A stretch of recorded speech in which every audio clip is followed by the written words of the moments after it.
जय हिंद। आज हम लोग पढ़ेंगे जीव विज्ञान के बहुत ही महत्वपूर्ण प्रश्न जो कि यूपी बोर्ड में आएंगे, अर्थात क्लास 12th की जीव विज्ञान के जो इम्पोर्टेंट क्वेश्चन हैं हम उसको क्या किए हैं, हल सहित लेकर आए हैं। जिसमें पहला क्वेश्चन है कि पुष्प दल का क्या कार्य है। अर्थात कहने का मतलब होता है कि पुष्प दल होते क्या हैं, इसके क्या कार्य हैं। तो इसके जो कार्य होते हैं, दो कार्य होते हैं। क्या होते हैं? ये कीटों को अपनी ओर क्या करता है, आकर्षित करता है। क्यों करता है? तो परागण के लिए। अर्थात कीटों को परागण के लिए क्या करता है, यह आकर्षित करता है और कलिका अवस्था में जनन अंग की रक्षा करता है। अर्थात कहने का मतलब है जब पुष्प कली अवस्था में होती है तो ये पुष्प दल जो होते हैं उसको पूरी तरह से क्या किए रहते हैं, ढक दिए रहते हैं, जिसकी वजह से ये क्या होते हैं, इनके जनन अंग जो हैं वो क्या होते हैं, सुरक्षित रहते हैं और क्या करते हैं, कीटों को अपनी ओर आकर्षित करते हैं। इसके बाद आता है कि टेपिटम कहाँ स्थित होता है और टेपिटम के क्या कार्य हैं। तो टेपिटम जो होता है परागकोश का सबसे भीतरी परत होती है। अर्थात कहने का मतलब है कि परागकोश की सबसे भीतरी परत को हम लोग क्या कहते हैं, टेपिटम कहते हैं। टेपिटम और यह परागकण को क्या करता है, पोषण प्रदान करता है। कहने का मतलब ये है कि ये जो परागकण होते हैं उनको पोषण प्रदान करता है, जिसकी वजह से वो क्या करते हैं, जनन क्रिया कर सके। अर्थात यह परागकण को पोषण प्रदान करता है तथा इसमें जो होते हैं विभिन्न प्रकार के क्या होते हैं, हार्मोन्स और एंजाइम पाए जाते हैं। अर्थात कहने का मतलब ये है कि परागकोश की सबसे भीतरी परत को हम लोग क्या कहेंगे, टेपिटम कहते हैं और ये क्या करता है, परागकण को पोषण प्रदान करता है। और टेपिटम का एक कार्य और भी होता है कि इसमें एंजाइम और क्या पाए जाते हैं, हार्मोन्स पाए जाते हैं। इसके बाद आते हैं दूसरा, यानी पहला दूसरा तीसरा नंबर पर आते हैं, देखते हैं। तीसरा क्वेश्चन जो है वो है कीट परागित पौधों के नाम लिखिए। अर्थात जो होता है एग्जाम में अक्सर पूछ देता है कि कोई कीट परागित पौधों के नाम बताइए। तो कीट परागित जो पौधे होते हैं वे साल्विया होंगे, बोगनविलिया होंगे। ये जो होते हैं पौधे, ये क्या करते हैं, कीटों के द्वारा परागण करते हैं। और भी ले सकते हैं पौधों के नाम, लेकिन हम यहाँ पर ये जो है दोनों पौधे बहुत ही ज्यादा क्या होते हैं, इंपॉर्टेंट है, जो अक्सर एग्जाम में पूछता रहता है। इसके बाद आता है अगला क्वेश्चन चौथा, जलीय परागण करने वाले दो पौधों के नाम। आप लोगों के मन में बहुत से होंगे पौधे, लेकिन जो इंपॉर्टेंट जो होते हैं वही लेकर हम आए हैं। जो पहला होगा हाइड्रेला और वेलिसनेरिया। ये जो दो पौधे हैं ये क्या होते हैं, जलीय परागण करते हैं। इसके बाद आता है किन्हीं दो आभासी फलों के नाम बताइए। अर्थात आता क्या है कि आभासी फल किसे कहते हैं। एक होता है कि सत्य फल, अर्थात वे फल जो अंडाशय से विकसित होते हैं उसे तो हम लोग सत्य फल कह सकते हैं या ट्रूथ फ्रूट। लेकिन अंडाशय के अतिरिक्त पुष्प के अन्य भाग भी अगर फल बनाने में जो भाग लेंगे उसी को हम लोग क्या कहते हैं, आभासी फल। तो इसमें होता क्या है, सेब लेंगे और नाशपाती। अर्थात कि दो आभासी फलों के नाम जो हैं वो क्या होंगे, सेब और नाशपाती।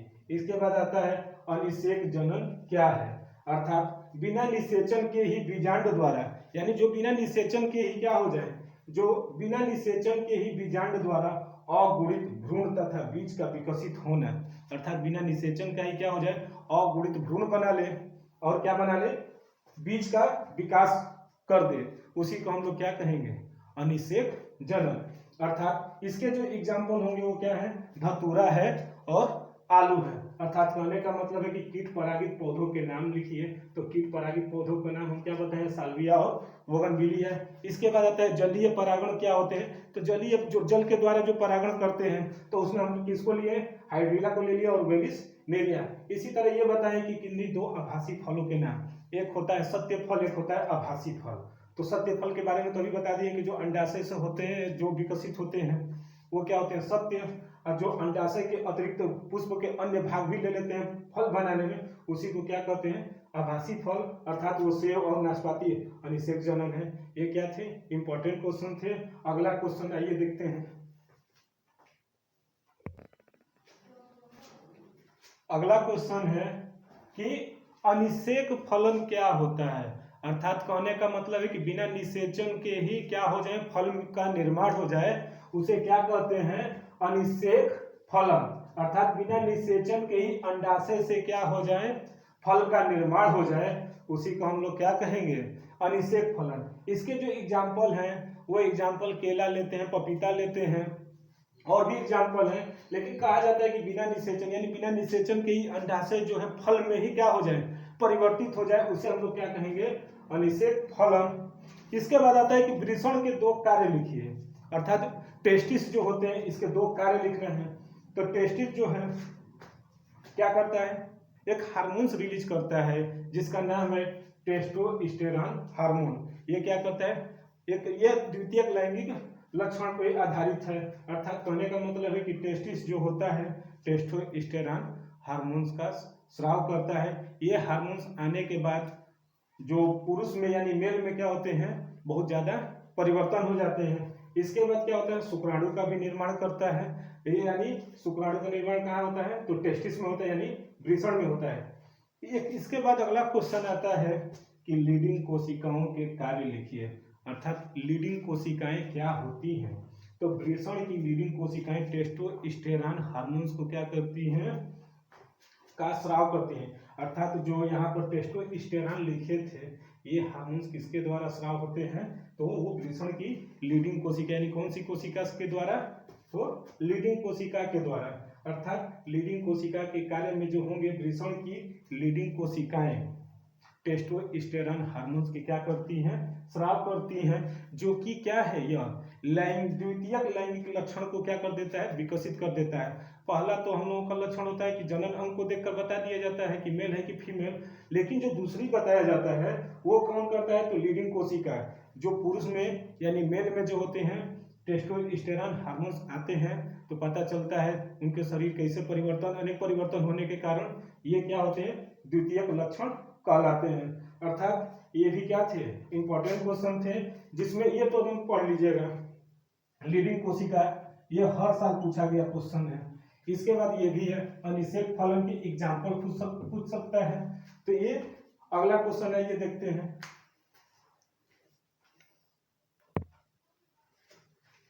अगला प्रश्न है कि महिलाओं में निषेचन कहाँ होता है। अर्थात जो भ्रूण का विकास होता है, अर्थात कहने का मतलब निषेचन कहाँ होता है महिलाओं का, महिलाओं में। अर्थात महिलाओं में निषेचन कहाँ होता है, तो निषेचन की प्रक्रिया कहाँ होती है, तो फैलोपियन नलिका में, अर्थात फैलोपियन ट्यूब में होती है। उसके बाद आता है अंडाशय के दो कार्य लिखिए। तो अंडाशय के जो दो कार्य हैं, पहला कार्य जो है प्रोजेस्टेरॉन का क्या करता है, प्रोजेस्टेरॉन हार्मोन्स रिलीज करता है, और दूसरा क्या कर देता है, अंडाणु का निर्माण करता है। अगला क्वेश्चन है परिवार नियोजन की अस्थायी विधियां क्या है। परिवार नियोजन यानी सरकार द्वारा चलाया जाता है, अर्थात कम परिवार रहें, जनसंख्या में क्या हो, वृद्धि में उसको रोका जाए, तो वो क्या होते हैं, परिवार नियोजन। इसमें दो तरह के आते हैं, एक होता है पुरुष नसबंदी और दूसरा होता है महिला नसबंदी। ये जो दोनों हैं ये क्या है, अस्थायी विधियां हैं, अर्थात इनको परमानेंट कहा जा सकता है। अर्थात पुरुष नसबंदी में को क्या कहते हैं, वैसेक्टोमी कहते हैं, और महिला को ट्यूबेक्टोमी कहा जाता है, ट्यूबेक्टोमी। अर्थात महिला नसबंदी और पुरुष नसबंदी, ये जो दो हैं ये क्या होते हैं, अस्थायी विधियां हैं। अगला क्वेश्चन देखते हैं। अगले क्रम में देखते हैं कि IVF, MTP, ART, IUD का पूरा नाम क्या होता है। इसको तो एकदम पढ़ लीजिए, ये क्या है, एकदम श्योर है कि आएगा। अर्थात IVF का जो फुल फॉर्म होता है वो होता है इन विट्रो फर्टिलाइजेशन, अर्थात इन विट्रो फर्टिलाइजेशन। इसके बाद आता है MTP का फुल फॉर्म, तो मेडिकल टर्मिनेशन ऑफ प्रेगनेंसी, अर्थात मेडिकल टर्मिनेशन ऑफ प्रेगनेंसी। इसके बाद आता है ART, असिस्टेड रिप्रोडक्टिव टेक्नोलॉजी, ये होते हैं। इसके बाद आता है IUD, इंट्रायूटेरिन डिवाइस। ये सब क्या है, बहुत ही इंपॉर्टेंट है। ये चारों जो होते हैं बोर्ड एग्जाम में हर साल पूछा जाता है। इसके बाद आता है स्वपात्र निषेचन क्या होता है। स्वपात्रे निषेचन को एक तरह से कहा जा सकता है कि टेस्ट ट्यूब बेबी क्या होता है।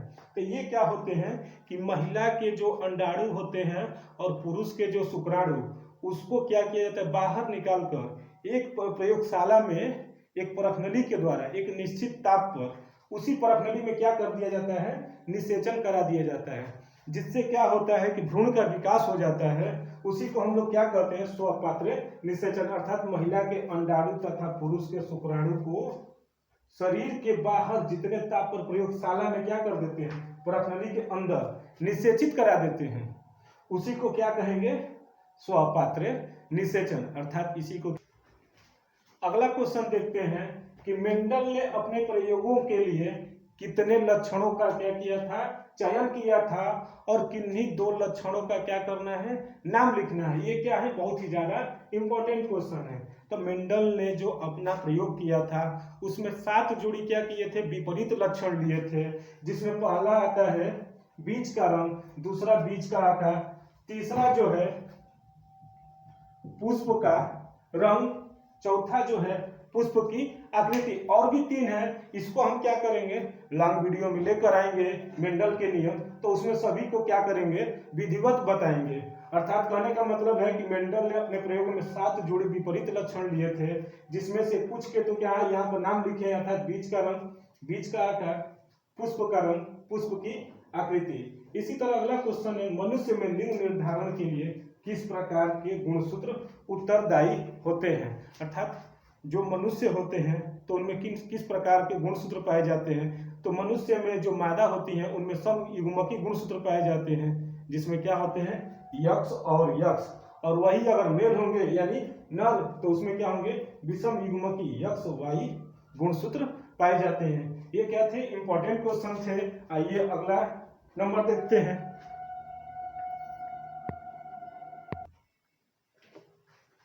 अगले क्रम में आते हैं कि डाउन सिंड्रोम तथा टर्नर सिंड्रोम क्या होता है। अर्थात डाउन सिंड्रोम और टर्नर सिंड्रोम के गुणसूत्रों की संख्या कितनी होती है। आइए देखते हैं। डाउन सिंड्रोम, देखिए कुछ बच्चे क्या करते हैं, गलती कर बैठते हैं कि डाउन मतलब सोचते क्या है कि एक गुणसूत्रों की संख्या क्या हो जाएगी, कमी हो जाएगी, लेकिन डाउन सिंड्रोम में क्या होता है कि एक गुणसूत्र की अधिकता हो जाती है। अर्थात जो गुणसूत्र 46 होते हैं वो एक बढ़कर कितने हो जाएंगे, 47, अर्थात 2n + 1 अर्थात 47। इसी तरह टर्नर सिंड्रोम, इसमें क्या होते हैं, एक गुणसूत्र की कमी हो जाती है। एक गुणसूत्र की कमी होने के कारण जो होते हैं मनुष्य में वो कितने गुणसूत्र हो जाते हैं, 45। तो ये गलती कर बैठते हैं। डाउन का मतलब ये दिमाग में आ जाता है कि डाउन का मतलब कम होना, अर्थात एक कम कर देते हैं, लेकिन ऐसा कुछ है नहीं। इसमें क्या हो जाते हैं, एक की वृद्धि हो जाती है। इसके बाद आता है कि मानव में गुणसूत्रों की संख्या कितनी होती है।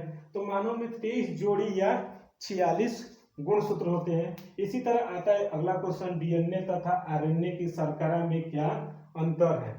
तो इनकी शर्करा में क्या अंतर है, तो डीएनए में डीऑक्सीराइबोज शर्करा पाई जाती है, जबकि आरएनए में राइबोज शर्करा।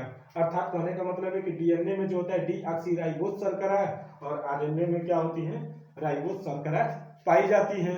आइए अगला क्वेश्चन देखते हैं।